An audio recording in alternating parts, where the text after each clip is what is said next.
Tous les jours, quelque part dans le monde, des humains vivent des événements traumatisants. Guerres, désastres naturels, agressions, attentats, accidents d'auto. Des confrontations qui provoquent une peur intense, un sentiment d'impuissance et d'horreur. La plupart des personnes s'en remettent, mais de 10 à 15% d'entre elles développent ce qu'on appelle un trouble de stress post-traumatique. Un nouveau traitement prometteur est à l'étude à l'Institut Douglas de Montréal.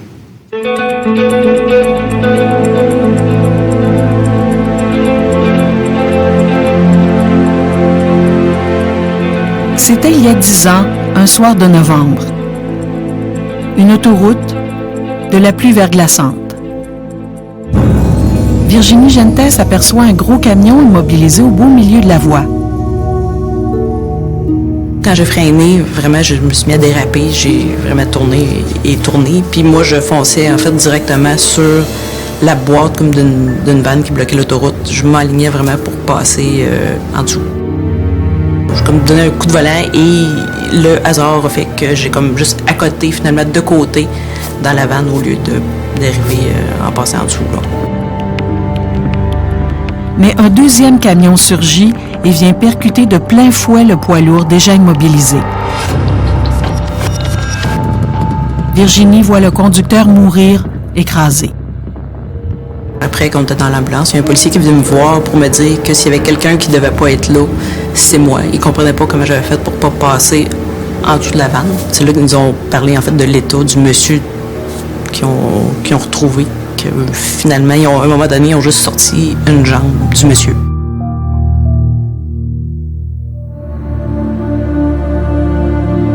La vie de Virginie s'est arrêtée cette nuit-là.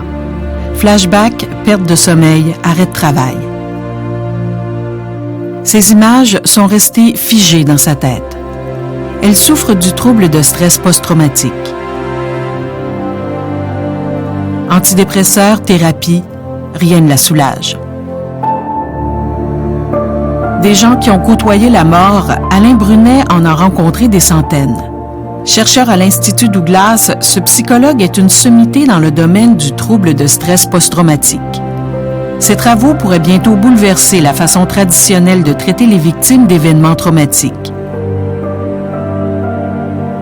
L'armée américaine finance une partie de ses études. Elle porte sur un médicament qui modifie la mémoire. On traite le souvenir traumatique. On ne traite pas une pathologie, on traite un souvenir et on en diminue la force. On prend des gens qui souffrent de stress post-traumatique. 6 semaines plus tard, après avoir pris seulement 6 pilules, on a 2/3 des gens qui sont guéris. Cette pilule, c'est le propranolol, un médicament connu depuis 40 ans pour traiter certains problèmes cardiaques. Il a aussi la propriété d'agir sur les souvenirs. Au début de chaque séance de traitement, Virginie prend d'abord un comprimé de propranolol. On lui demande ensuite d'écrire son souvenir traumatique. Quand ils m'ont dit que là, il fallait que j'écrive ce qui s'était passé dans l'accident, et incluant les sentiments que j'avais ressentis et que je ressentais toujours, là, j'ai comme un peu hésité. Finalement, je l'ai écrit, mais j'étais pas sûre de revenir une deuxième fois. Vraiment, c'était la même chose que de le revivre. C'était vraiment désagréable. Mais c'est la première fois, je pense que je l'écrire, j'avais comme 4 pages recto-verso, puis j'en shakeais, ça m'a pris 2 heures l'écrire, là.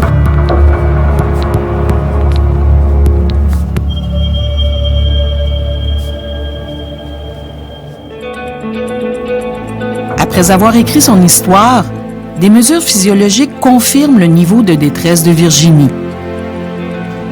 Son pouls, la moiteur de sa peau, les muscles de son front, Virginie revit les événements comme s'ils s'étaient produits la veille.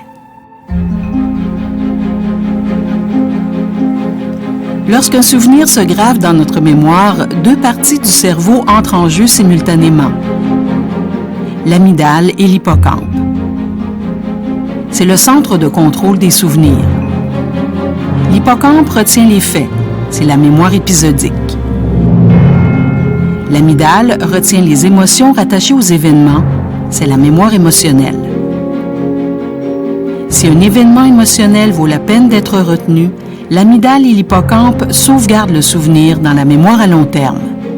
Plus l'émotion est forte, plus le souvenir sera marquant.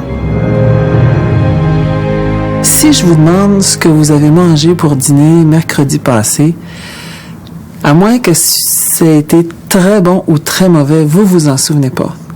Heureusement, parce que ça permet de faire de la place. Si vous avez vécu quelque chose d'émotionnel, vous vous en souvenez comme si c'était hier, mais pas tout à fait comme si c'était hier. Il y a quand même eu un certain tassement dans le sentiment.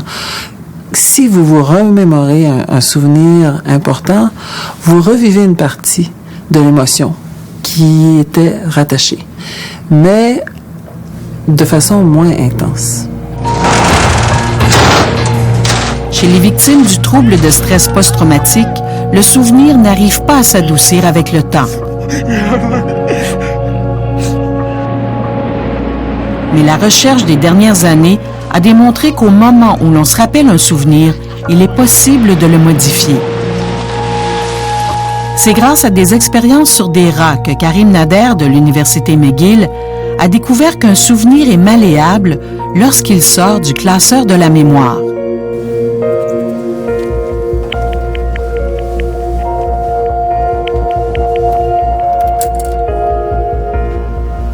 Des rats sont entraînés à associer un son à un léger choc électrique. La journée d'après, lorsqu'ils entendent ce son, ils s'immobilisent, terrifiés, parce qu'ils s'attendent à recevoir le choc.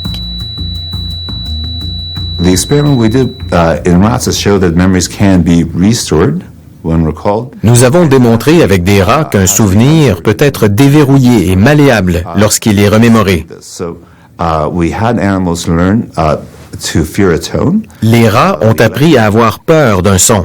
In the brain. Nous avons laissé ce souvenir se fixer dans leur cerveau, un mécanisme qui prend quelques heures. Hours.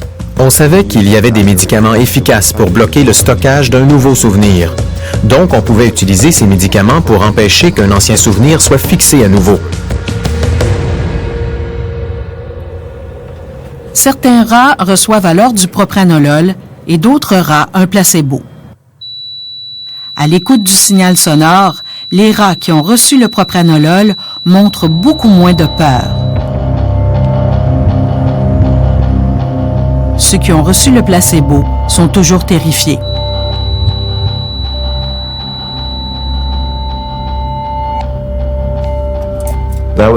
C'était la démonstration que les souvenirs de peur pouvaient subir à nouveau un processus de stockage.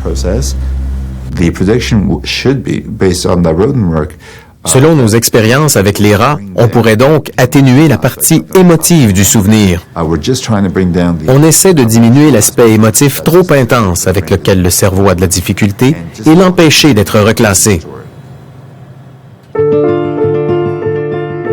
Le propranolol interfère avec le processus chimique qui imprime le souvenir. Il bloque les hormones de stress qui fixent le souvenir émotif. Le résultat est un souvenir dégradé. Il est toujours présent, mais beaucoup moins intense. Au fur et à mesure que les séances avançaient, ça devenait un peu comme raconter, je sais pas, c'est comme raconter une scène dans un film. Il n'y avait plus vraiment d'émotion de rattacher à ça. Je m'en souviens encore, je m'en souviens comme étant quelque chose de négatif, mais ça peut être à la limite de... Ça pourrait être n'importe quoi d'autre. Je me sens plus en danger quand j'en parle. Il n'y a plus vraiment d'émotion reliée à ça. C'est un petit peu comme au cinéma avec le son et l'image. Quand on se remémore un souvenir, les deux vont ensemble. Il y a le récit de ce qui nous est arrivé et il y a l'émotion qui vient le colorer. Et quand on se remémore un épisode de notre vie, l'émotion revient. Le traitement qu'on offre découple, si vous voulez, cette perle et permet de baisser le son, si vous voulez. Okay? L'image reste, mais on a réussi à baisser le son, puis on peut écouter un peu plus paisiblement le film, si vous voulez. Dans ambulance, un policier est venu vous dire que selon les événements, vous ne devriez pas être en vie. À ce moment-là, vous avez vraiment eu peur de la mort et compris que ça pouvait arriver en tout temps. Au bout de 6 semaines, on fait entendre à Virginie son récit pour la dernière fois. On reprend des mesures physiologiques. Les signes de détresse ont disparu. En fait, moi, j'ai l'impression d'être retournée comme avant l'accident. J'ai plus l'impression que je vais toujours être en danger ou que j'ai comme plus de flash d'accident. C'est vraiment, mon Dieu, c'est une nouvelle vie. C'est une très grande libération.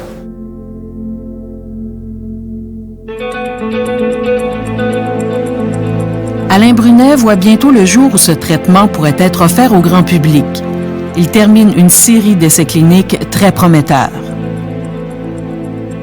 La notion de cure et de guérison en psychiatrie, c'est quelque chose de délicat.